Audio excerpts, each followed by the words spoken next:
The unsurpassed, penetrating, and perfect truth is seldom met with, even in 100,000 myriad kalpas. Now we can see and hear it. We can remember and accept it. I vow to make the Buddha's truth one with myself. Homage to the Buddha, homage to the Dharma, homage to the Sangha.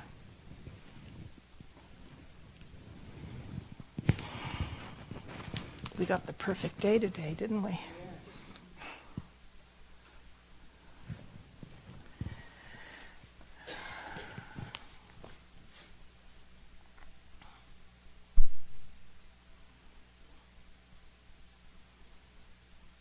This morning I'd like to talk about, in a way I'm talking about, some teaching that's found in the monastic office, which I first encountered quite a long time ago. But within talking about that particular teaching, perhaps what I'm really talking about is the mosaic of the Buddhist teachings. How you hear a teaching and you're working with it, and then you encounter something else in a scripture, and it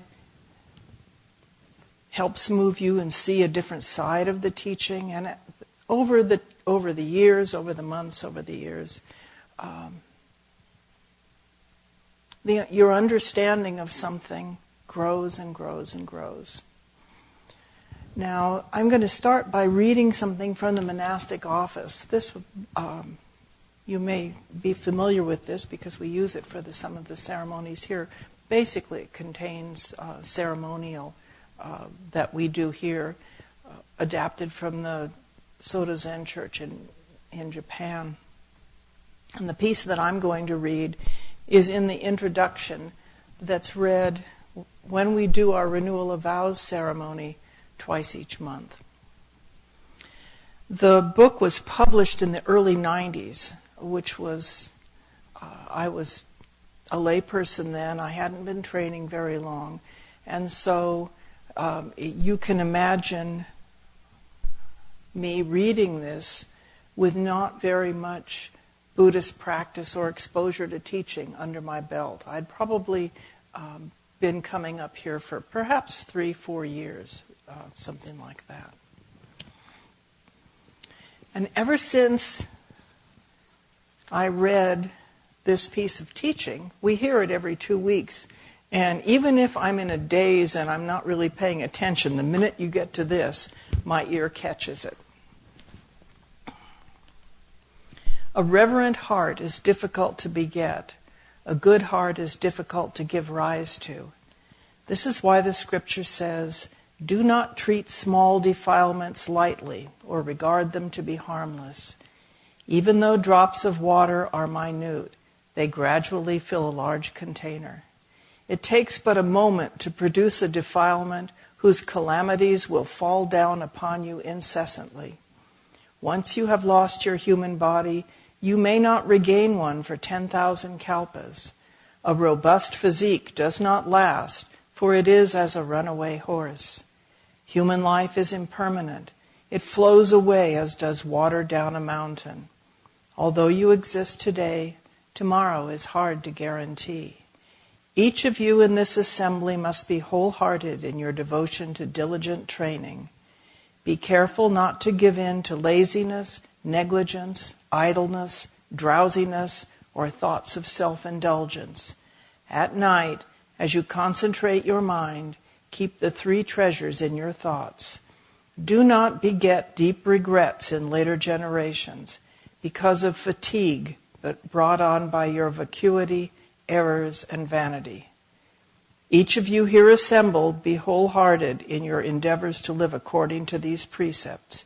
Train and study in accordance with the teachings." So I was terrified. Which is interesting because I read this scripture to a friend of mine who is also a Buddhist, and she said, "Oh, that's so encouraging." I thought, well, good for you. First of all, you know how we all have reactions to words. Even if you are told the synonym for the word, the synonym doesn't cause the reaction. But there's just kind of, defilement was one of those. And it's taken me years to get past just shrinking back from the word defilement. When I first read this, what I heard was, there's no room for error. Defilements are like stains, permanent ones. Defilements are a form of uncleanness.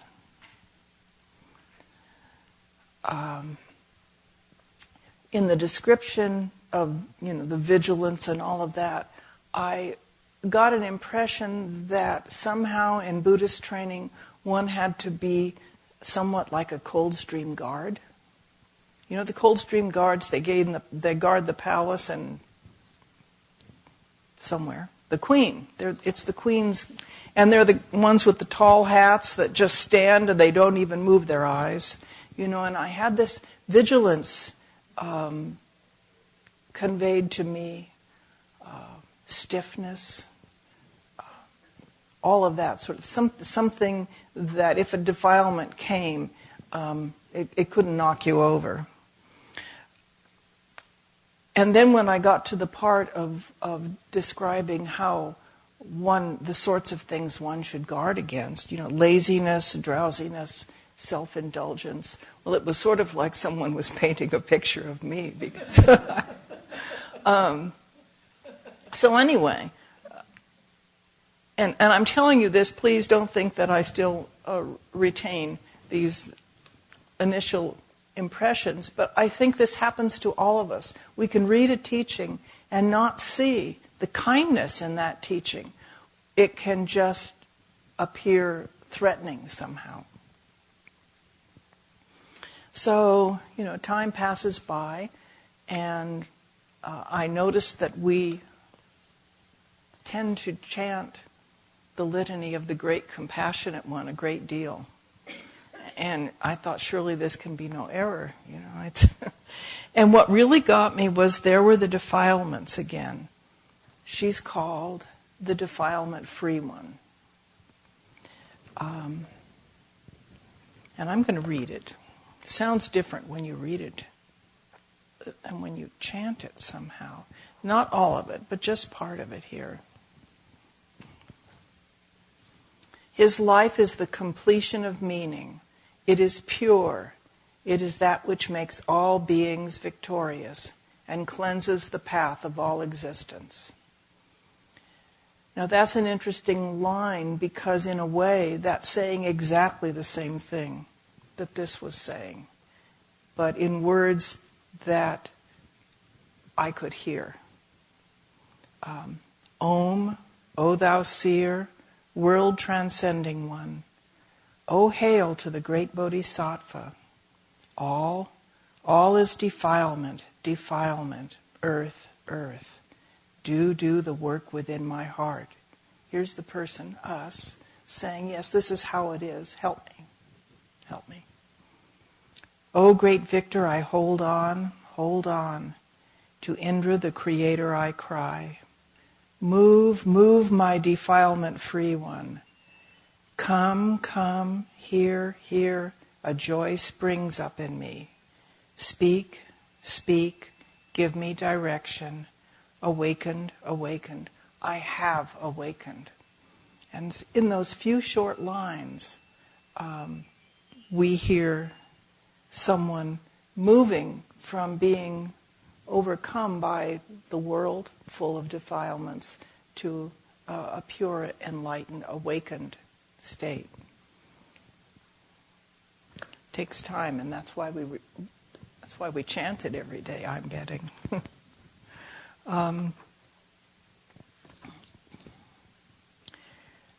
And then one day I noticed, sitting right where you're sitting now, is what I just talked about is when you read the monastic office and the description of vigilance and training with the precepts, you have someone right over there who is showing vigilance, even holding the rope of the precept in his hand. And over here, we have the great Bodhisattva. And what's really nice about it is, this is, I never appreciated this until recently, that this is where you're sitting, you are manifesting the middle way. Yeah, there it is. And so,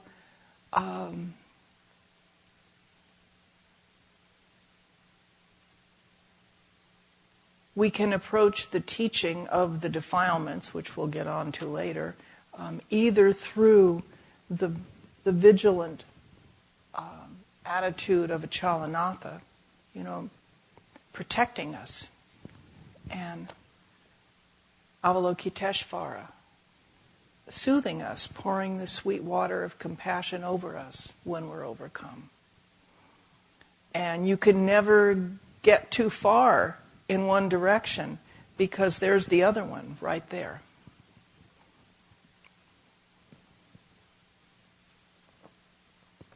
Possibly why they talk about him as the fierce manifestation of compassion. So, what are defilements? And I got curious, so I looked it up. And it's one of the things that there's a nice list of in the Abbey Dharma, which is part of the Buddhist Tripitaka. The Abbey Dharma is, one description was a collection of the entire psychophysical world. It was 7 volumes of, and there are lists. And here is one rendition of what the defilements are. This is really juicy. Covetousness and unrighteous greed. Ill will, anger, hostility or malice, denigration or detraction, contempt, domineering or presumption, envy, jealousy, avarice, selfishness, hypocrisy or deceit, obstinacy, obduracy, rivalry, conceit, arrogance, haughtiness, vanity, pride, negligence, and heedlessness. Now, there's a lot more than 16 there, but there's actually little groupings of things. So that's quite a list. We know it in another form, right? Greed, anger, and delusion. I think you could take these very nicely and put them in 3 piles.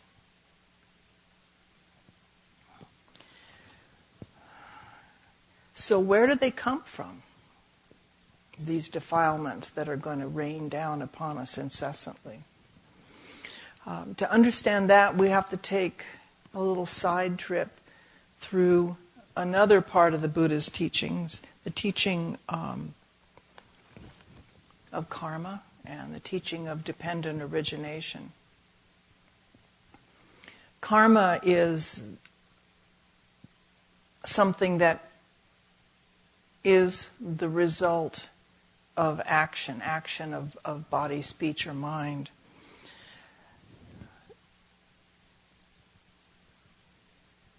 Some of it, well, I'll read about that later.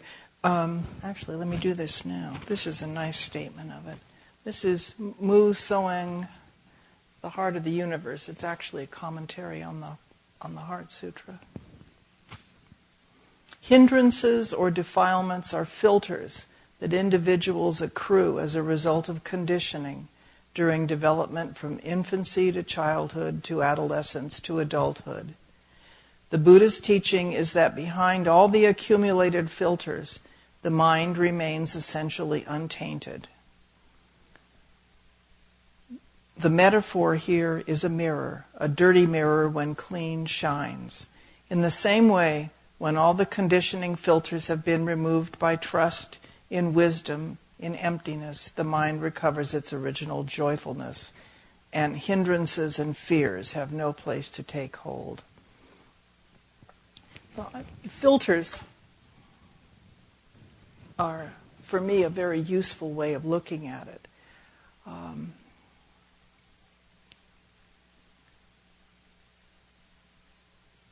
For me, fear has always been something that I have not just trained with as a Buddhist, but I can remember fear in its forms of dominance since I was very tiny. So if one is a fearful person, one is always looking for scary things. Is that not true? Yeah, because you can never be... I got to the point... A lot of you have heard me talk ad infinitum about my lifelong relationship with spiders. But that fear got me to the point where unconsciously when I entered a room, what I'm doing is scanning for that place up there where the ceiling and the wall meet, because that's where they are. And I would, and that was a filter that I became completely unconscious of. It was just... and of course then the next thing is sort of like if there is one there, it became an emergency.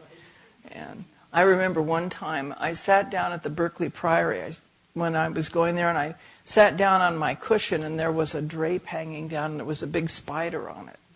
And I got up and I went out and I said to Reverend Holden, there's a big spider on the curtain right next to my cushion. He said, sit somewhere else.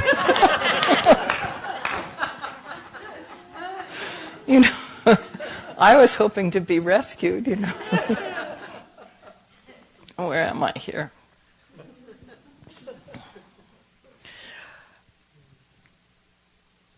Karma, we always think of as being the kind of filters that act like my fear filter.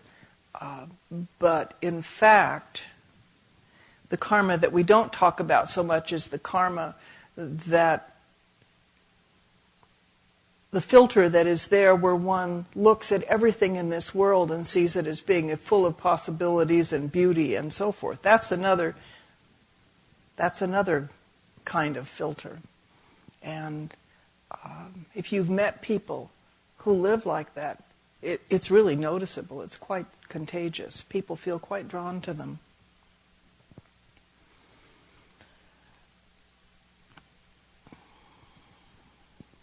When we come into existence, we enter not just this world, but we enter, you might say, the universe of universes, and here we are.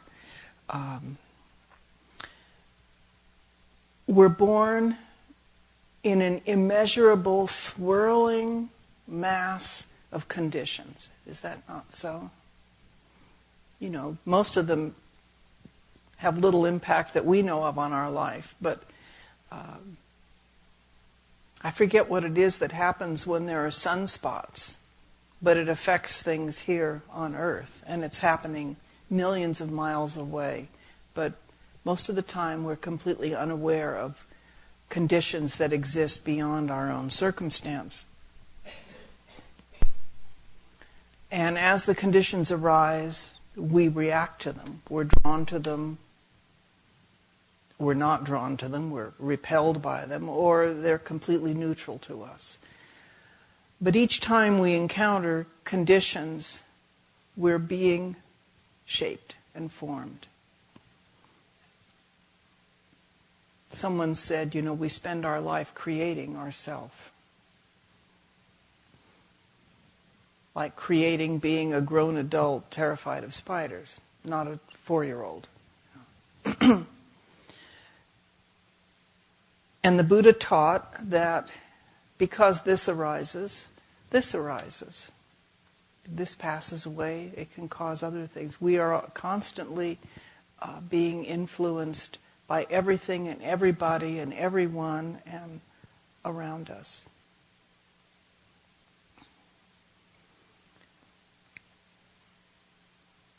Just as you can think of the defilements or karma as filters through which we see things, I find it helpful to think of the effects of karma or of the hindrances, the defilements, when they have taken root in us, as being energy. All the things that shape us are energy.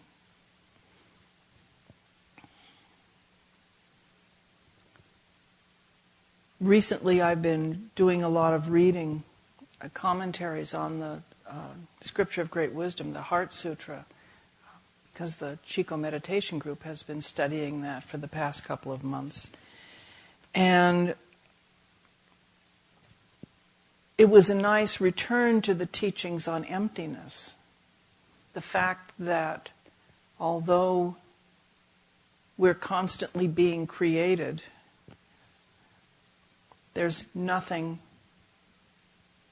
really there, and there's something absolutely there. You know, I mean, we have existence that we use, but all of it is in constant motion the whole time. Energy. So, we won't go down the path of emptiness and shunyata, but just to say that the hindrances, our karma, influences what we're attracted to, what we dislike, what our choices are, what our tendencies are. And so, for one who has a generous dose from that list of defilements that I read, over time, the force,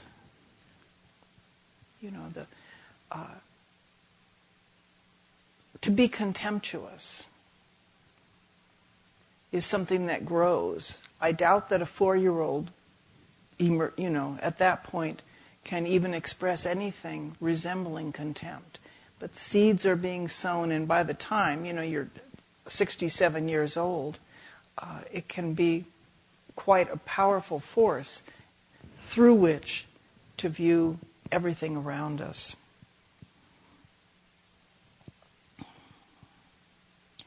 And here's where Achalanatha comes in, because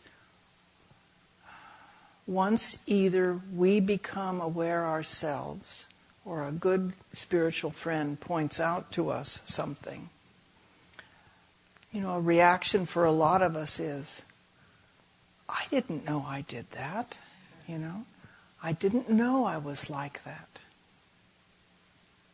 My good friends have been pointing out to me for quite some time my habit of complaining. I didn't know it was complaining.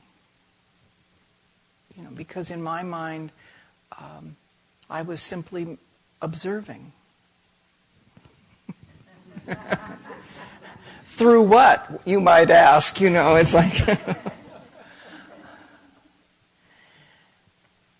So once we become aware of a defilement which has come in the ascendancy, that's where vigilance comes in. The vigilance that was being spoken of in that introduction to the precepts. Because we just don't see it. And time again, I've gone back to those people who help us, and I'm saying, you told me I was complaining. I don't see it. What was it you saw? What was it that made you see that? And slowly I'm beginning to learn, but, it's taken, 72 years to gather this much strength. I don't have all that much time left to help soften it and dissolve it. It's really easy at this point, once we actually can accept the fact that there are things in our life which cause us and others suffering. And it's really easy to feel hopeless at times. Hopeless, helpless, powerless. I see it and I don't know what to do. Or even worse, I'm a worm. This is the place where we need to learn about another kind of energy in Buddhist practice.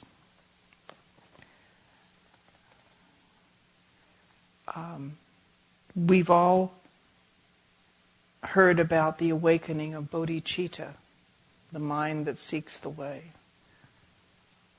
Bodhicitta, once aroused, is powerful enough to overcome anything.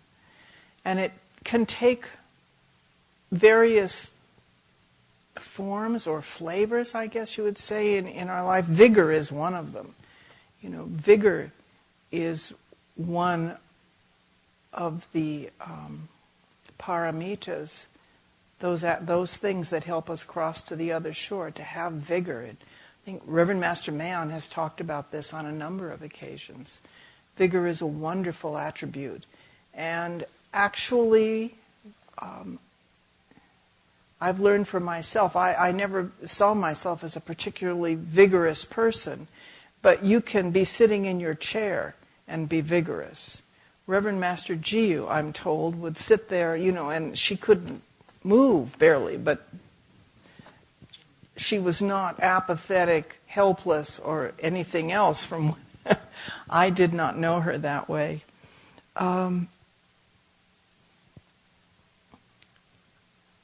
think just a couple of weeks ago, Reverend Master Mayon gave a talk on making resolves. Am I remembering correctly that it was recently? That's another thing, is like, today, this is what I'm going to try to do. Today, this is my focus. Today, I don't want it to slide by me unnoticed.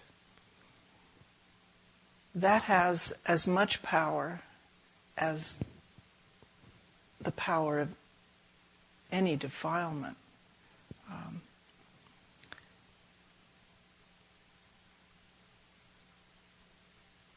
Sometimes we can feel like things get out of control. It's like a bicycle going down a hill. Or we can be in a state where we can understand the difficulties that people who are substance addicted go through. That the draw to trash somebody else. You can be so strong. That's a bad example, but it can be so strong. It can be so strong that you don't, it's almost uncontrollable. That's where some people use things like having a rosary either on your wrist or in your pocket. Sometimes when things are so strong, what you really need, Litany of the Great Compassion, hold on, I hold on. You can just hold on. And sometimes that's all you can do, Shut your mouth and hold on.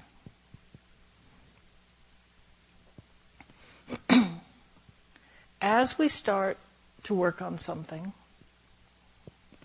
we can notice exactly what was talked about in that preface to the precepts, that the things in our life, they've talked about small drops of water filling a large container. Well, small drops of water made the Grand Canyon.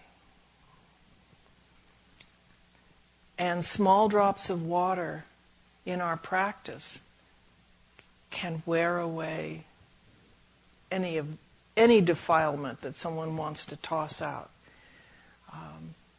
What we need to be willing to do is accept that those things dissolve, drop by drop by drop. We rarely see ourselves letting go of our anger.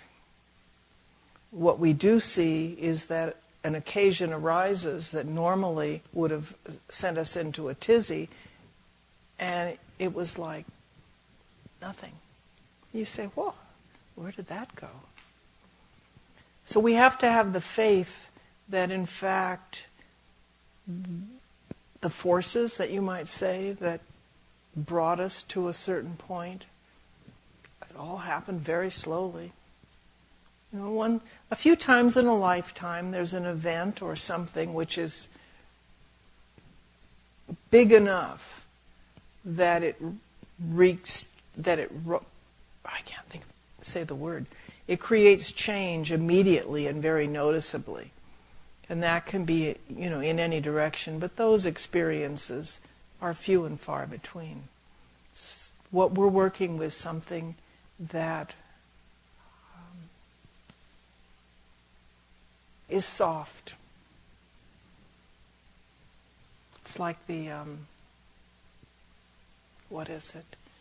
The angel's wings brushing against the mountain. It's not going to take that long, but... And when we're looking at this,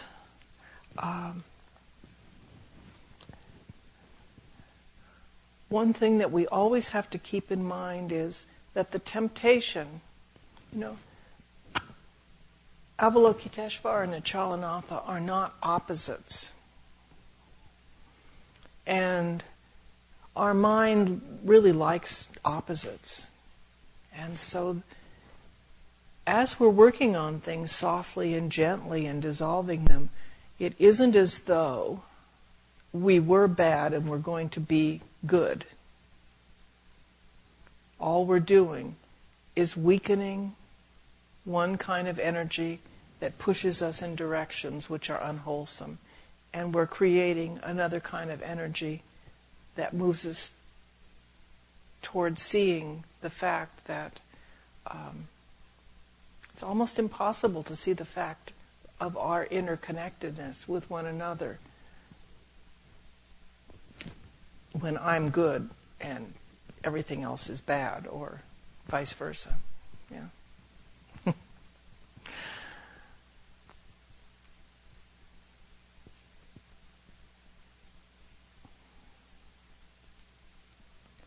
Throughout all of this, none of it could take place if we were not firmly rooted in our meditation practice.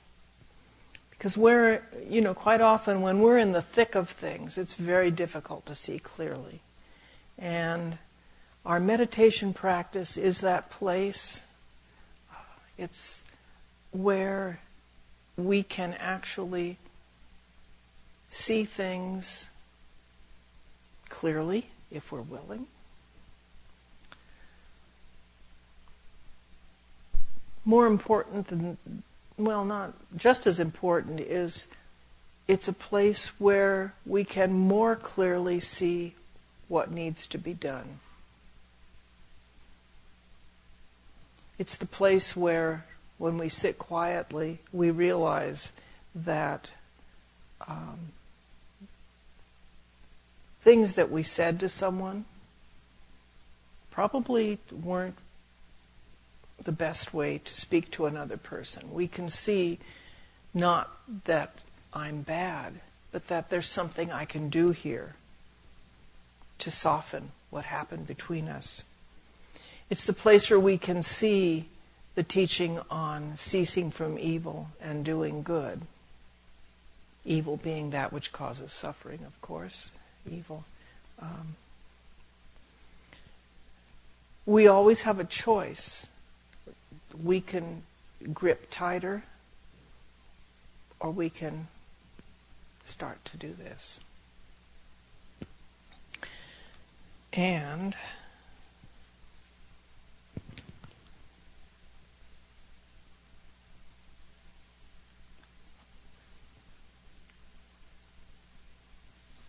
here's the best part.